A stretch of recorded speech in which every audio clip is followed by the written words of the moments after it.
यह कहानी महाभारत के समय की है। जो इस कहानी में बताया गया है हमें बहुत कम सुनने को मिलता है, लेकिन इतिहास के पन्नों पर जो लिखा है वह इस तरह से है। आज हम आपको महाभारत से जुड़ी एक ऐसी घटना बताते हैं जिसमें पांचों पांडवों ने अपने मृत पिता पांडु का मांस खाया था। उन्होंने ऐसा क्यों किया, यह जानने के लिए पहले हमें पांडवों के जन्म के बारे में जानना पड़ेगा।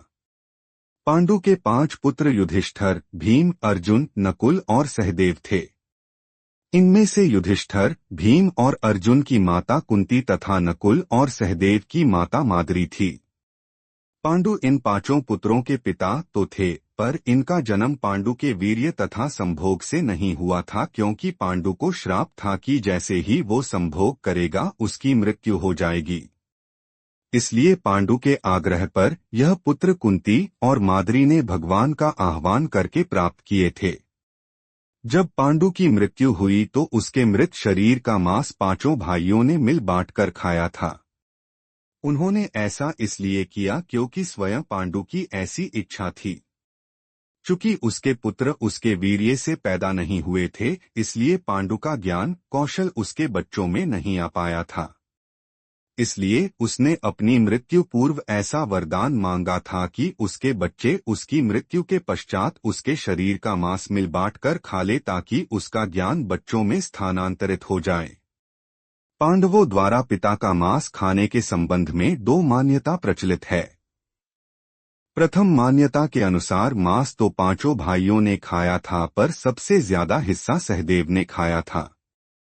जबकि एक अन्य मान्यता के अनुसार सिर्फ सहदेव ने पिता की इच्छा का पालन करते हुए उनके मस्तिष्क के 3 हिस्से खाए। पहले टुकड़े को खाते ही सहदेव को इतिहास का ज्ञान हुआ, दूसरे टुकड़े को खाने पे वर्तमान का और तीसरे टुकड़े को खाते ही भविष्य का।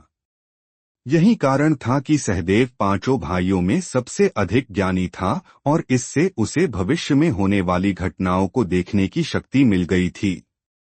शास्त्रों के अनुसार श्री कृष्ण के अलावा वो एकमात्र शख्स सहदेव ही था जिसे भविष्य में होने वाले महाभारत के युद्ध के बारे में संपूर्ण बातें पता थी।